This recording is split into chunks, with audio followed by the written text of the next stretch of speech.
What is up? We're back We again. are we are back again. But this is Dream Idiots. My name is Morris. That's Brian. Each week we take turns telling stories to each other. Sometimes they're stories from history, sometimes they're stories from current events, sometimes they're stories from our own wretched existence.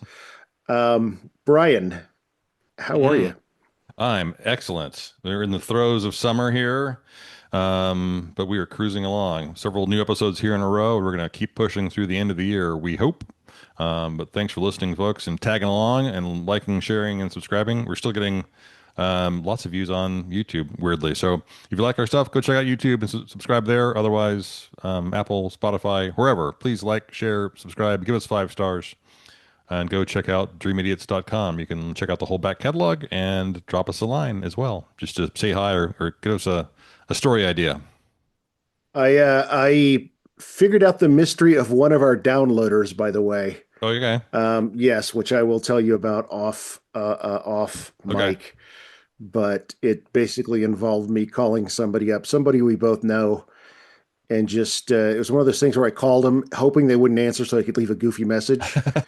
And my goofy message was, because I've been on a Flaming Lips kick, Buddy Hackett sings the Flaming Lips, where I sing a Flaming Lips song in a Buddy Hackett accent, and they picked up instead, and we were just talking about stuff, and I found out that they're the ones who've downloaded everything, Okay. and has to have them stashed away for a rainy day. So I'll tell you who that is when we get off mic. Yeah, Anyway, there been 3 or 4 recently because these weird spikes in downloads. So there have been like 3 or 4 where someone went in there and downloaded all 220 episodes all at once. Like great.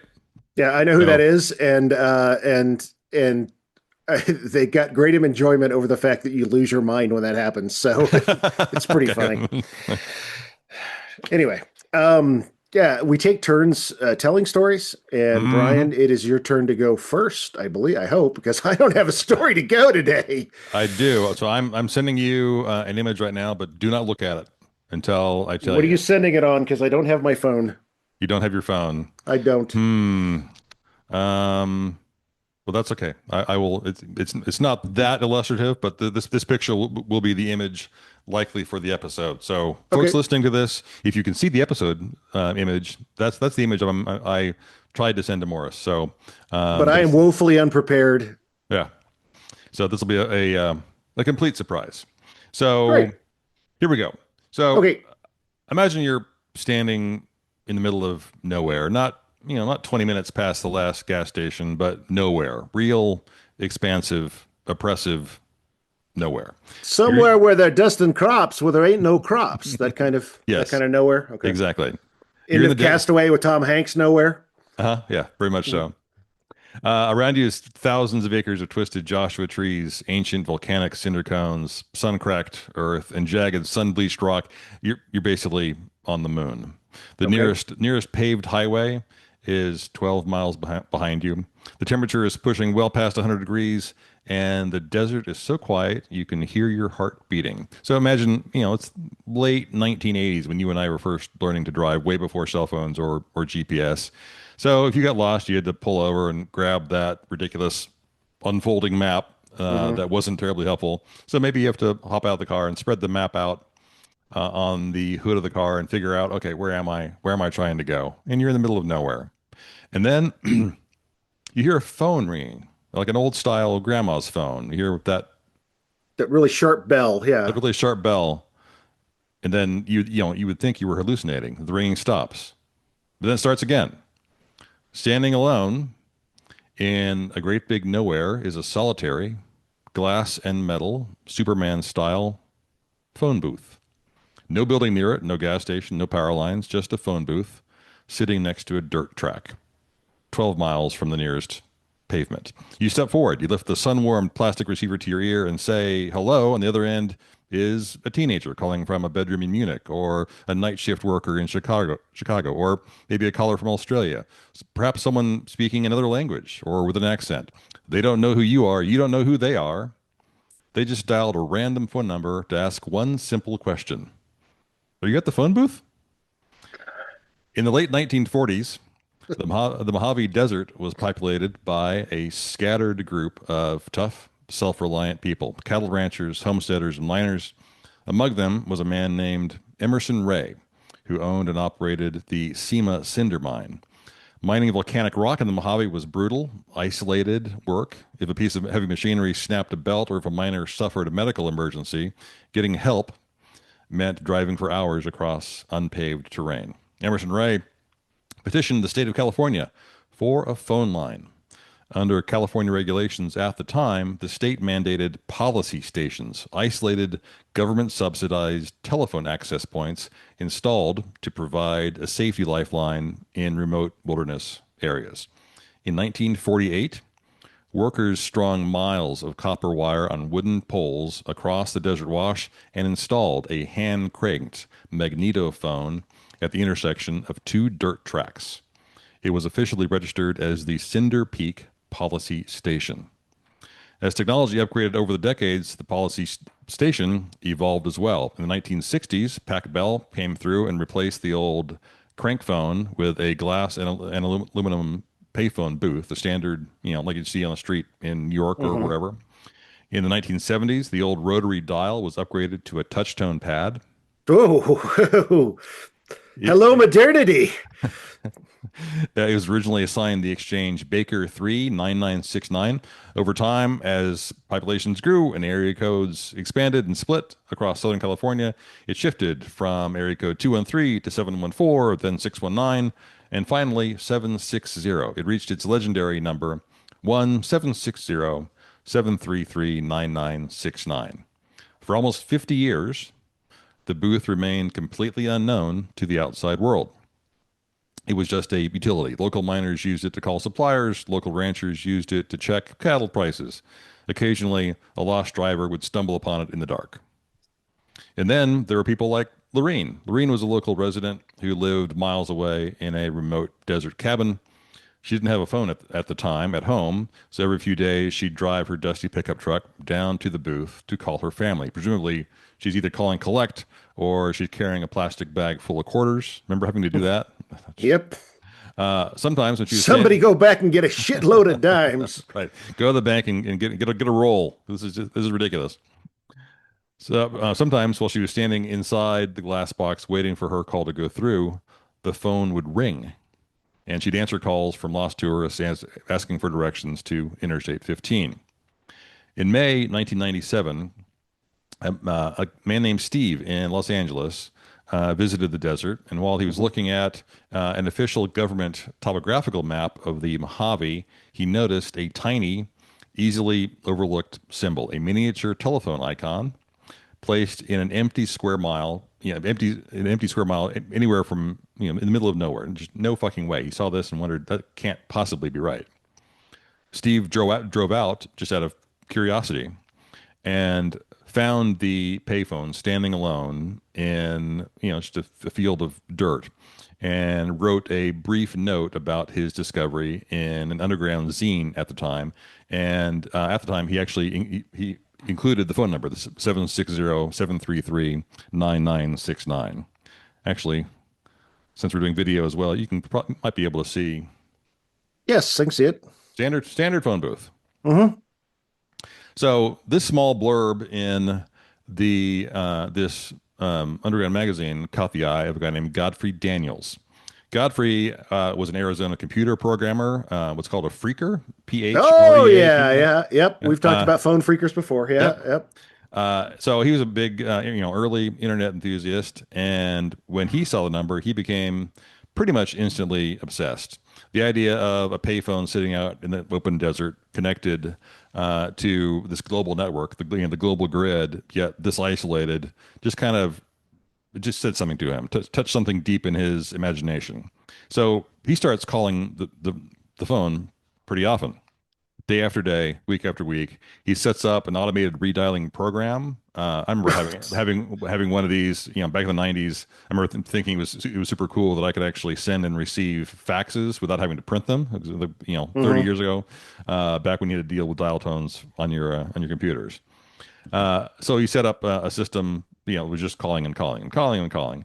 Then on a hot afternoon in late 1997, after hundreds, maybe thousands of attempts to call this number, the ringing stopped. Someone picked up. A woman's voice saying, Hello, who's this? It was Lorene, Ah, the local miner's wife. She had just driven up to the booth to make her routine calls, and when she's walking up, the phone's ringing. So she and Godfrey have a short, friendly conversation, and Godfrey is thrilled. Uh, the booth wasn't just a dead piece of wire; it actually was alive.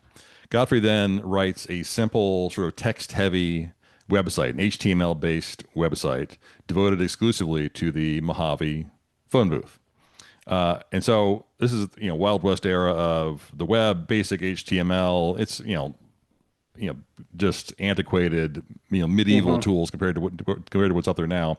So counter widgets at the bottom of each page, open guest books on the page, and Godfrey posted logs of every call he made, published audio recordings of his conversations, and uploaded detailed driving directions for anyone who wanted to drive out there and find it as well. Then the story went viral or viral-ish for the late 90s. In May of 1998, the New York Times ran a front page style piece on Godfrey and his desert payphone. Within days, a bunch of other news outlets picked up the story as well, Associated Press and Mhm. United. And so the story starts going around the globe.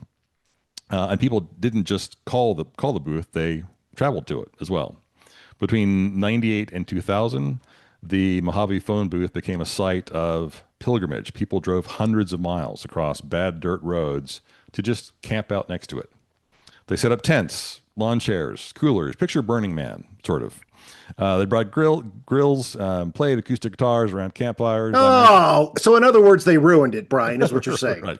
Just imagine lots of lots of hacky sack and drum circles. Your favorite type of person, I'm sure.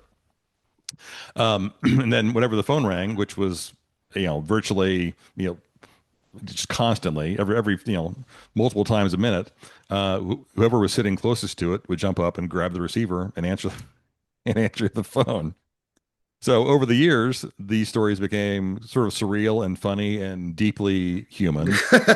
One of the one of the most Hey man, you grok? I'm in the desert. You grok? You uh, grok. one of the most famous figures to visit the booth was a man named Rick Carr. Rick was a self-described holy man who believed he was directed by the Holy Spirit to go to the Mojave phone booth. He traveled to the site with no food or water, and Oh, he Jesus Christ. intended to fast and answered the phone. Yeah, because Jesus wants you to be a receptionist or something. Uh, So Rick, spends about a month there, 32 consecutive days, answering thousands of incoming calls from every continent. Callers remember him as calm, with a gentle voice, who would listen to their problems, offer prayers, or simply just chat about the weather, whatever.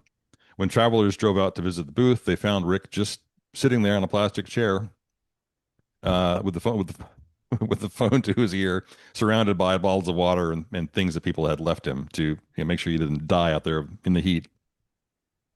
Another legendary story involved a traveler who answered a midnight call at the booth. On the line was an opera singer from Vienna, Austria.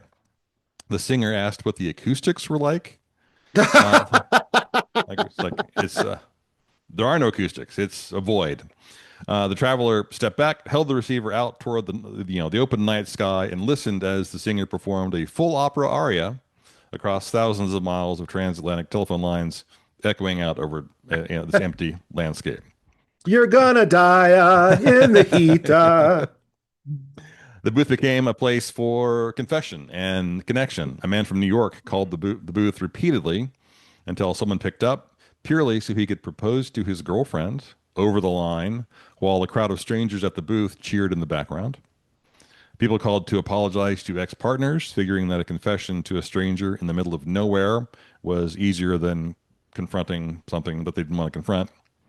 Travelers who met at the booth created a hand-bound logbook and left them inside the aluminum shelf below the phone, so visitors could come and sign in their names, write Hmm. poems, leave photographs, So whatever. where the phone book would be, right? Exactly right. Yeah. Okay. So, similar to the logbooks they have along, the Appalachian Trail has logbooks in Hmm. various places where you can note that you were here, and say where you came from, and say whose call you answered while you were there. So it's this cool, weird, organic, unscripted community way before chat rooms or Facebook or any of that stuff. A physical embodiment of what the early internet sort of promised to be. A tool It's that got a real brought, geocache. Pardon my interruption, but it's got a real geocaching yeah, yeah, yeah, yeah, very sense much to it so. too. Yeah. Yeah. So a tool that kind of brought isolated human beings together without all the ads, social media, and all that stuff. But as the booth's fame grew, so did its impact on the surrounding area. In Hmm. '94, Congress passed the California Desert Protection Act, which established the Mojave National Preserve, and that placed the surrounding land under the management of the National Park Service. So, I mean, the Park Service didn't give two shits about the phone booth and didn't care about human connection or anything else. They just saw it as a nuisance and basically a liability. Hundreds of cars are driving out over unpaved desert tracks every week, causing soil erosion, screwing up native flora. Visitors left behind trash and bottles and graffiti because people just suck. Park Service was especially concerned about the impact on a local desert tortoise population, and so because idiots are hauling ass down these roads. Then Pac Bell also was concerned about liability. If a tourist suffered heat stroke, fell down and Hmm. broke an ankle out in the middle of nowhere, while on their pilgrimage to the payphone, would they get sued basically? On May 17th, 2000, without prior public announcement, Pac Bell technicians, basically at the direction of the Park Service, drove out to the site. They unbolted the glass and metal housing, severed all the underground lines, lifted the booth onto the back of a flatbed truck, and just drove away with it. The iconic number 760-733-9969 was retired from service. When fans arrived at the site just a few days later, they were hoping to find the booth and hear the ring, but it was just they drove up to a concrete pad in the middle of nowhere. One fan named Mark Priestley later designed a custom granite headstone and dragged that out to the site, engraving the booth's phone number and dates of operation. But within just a few months, National Park Service grabbed it and removed the headstone too. And they confirmed that the booth was dismantled and just sold for scrap. Oh. In 2013, a telecom engineer and phreaker known as Lucky 225 discovered that Pac Bell had released its hold on the old number block. And so Lucky 225 re-registered that number and connected it to a custom voice over internet protocol server. So today, if you dial the number, you don't get a disconnected tone. You're connected directly to an open global conference line, kind of a virtual version of it's just like a phone chat room, basically. So people still dial up, from all over the world and talk to complete strangers, sort of in keeping with the original whatever experiment that Godfrey Daniels had started. The Mojave phone booth inspired independent films like the movie Deadline, theatrical plays, music tracks, and more than one book. Hard to know why this story just keeps resonating with us, with humans long after the booth is gone, because it marks a specific nostalgic crossroads sort of in human history. It existed right at the boundary between analog and digital. Hmm. In the late 1990s, technology still felt magical and maybe open-ended and a little bit, untethered.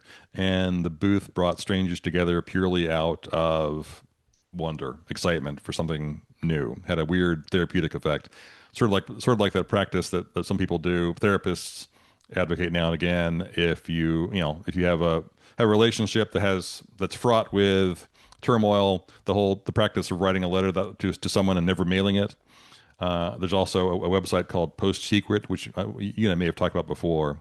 I think it's postsecret.com or .net. This guy 15 years ago opened a PO box, I think somewhere in California, and people just send him postcards. But it's just all kinds of things that people need to get off their chests. So he's been he's, Hmm. he's been collecting millions and millions of postcards now for at least 15 years. And so it's just a way to unburden yourself. Today, the concrete pad out there is mostly covered by sand and scrub brush, but it still would be cool, kind of, to drive out that dirt road and just imagine the ghostly backlit phone booth just there, standing guard. And that's That is the story of the Mojave phone booth. that is so cool. It reminds me so much of the apology line story. I don't know if you Is- ever heard that, but a guy in New No. York in the late 70s set up an apology line where people could call and just apologize for anything. Mm. And he would record it and turn it into an art project. There's tons of podcasts that's been done about it. And Oh, cool. some people confess to some horrible shit. Um, that's amazing, Brian. That's an amazing story. And I read just yesterday that a tortoise came up and was like, damn, I missed my phone call. Right. I heard it ringing.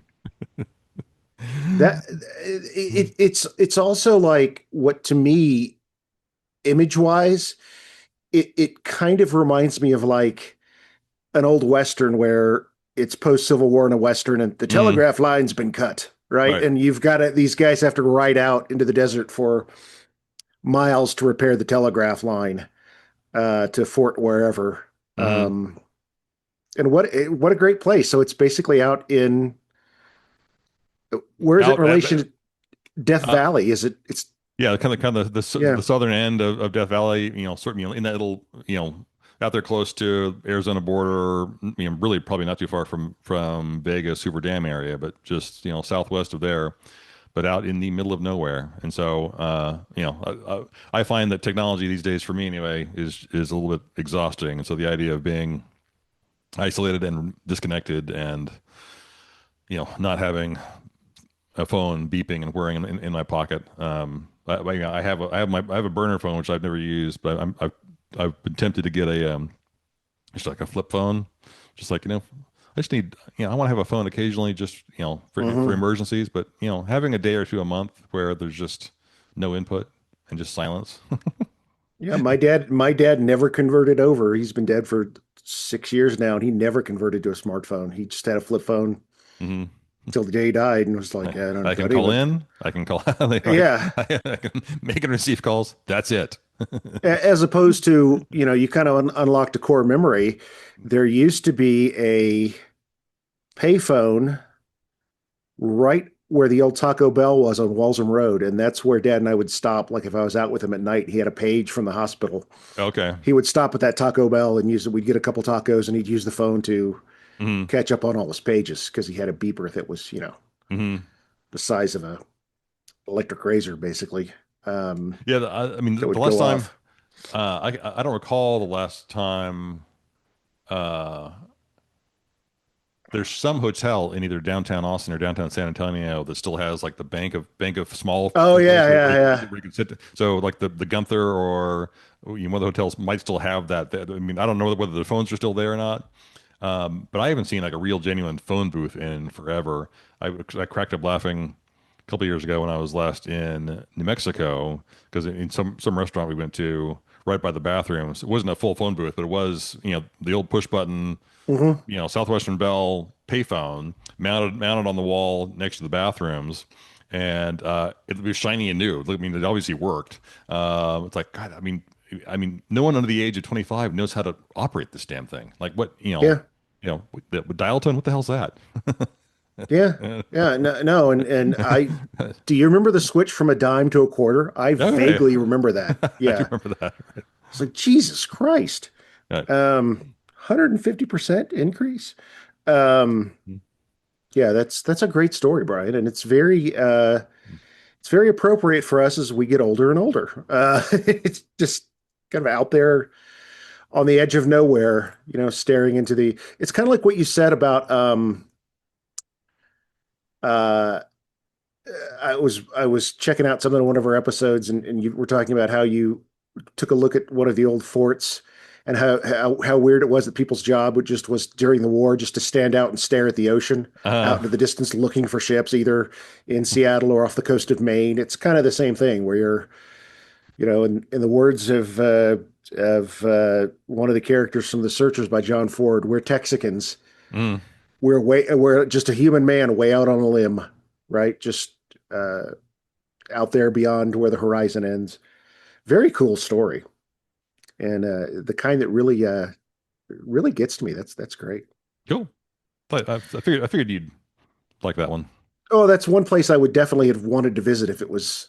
Let's go to the phone booth. Uh, Yeah, when I was younger and could drive places for long distance. Shall I completely ruin this atmosphere by presenting Absolutely. the curse word of the week? Go for it. Brian, the curse word of the week. This is one that I know you've heard because I know you're a fan. I'm going to turn to the brilliance of Professor Hubert Farnsworth Mm-hmm. from Futurama. Yeah. It is my favorite, one of my favorite phrases. It's three words and it's brilliant whenever you see something that is truly upsetting or strange or unbelievable. Sweet zombie Jesus. I absolutely love that word, that phrase, and you hear it more than once in Futurama from a variety of characters. I know that Hermes says it at one point, I Okay. think, and Hubert says it several times. But do you recall hearing that on the Oh show? yeah, sure. Yeah, Yeah, absolutely. Yeah. one of my absolute favorite terms, and I use it now as opposed to any other invective, Jesus Christ, or goddamn, or any of those things. Right. Sweet zombie Jesus. Um, yeah, it's a nice way to say something that is still pretty offensive, but not outright Not right. swearing. Yeah. So, Yeah. It's more PG. Yeah. yeah.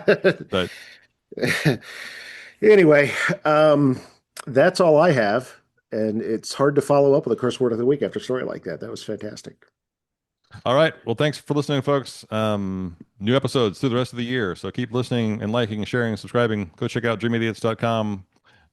We appreciate you hanging in there with us each and every week, and we'll be back again soon. Sounds good. Be good to each other.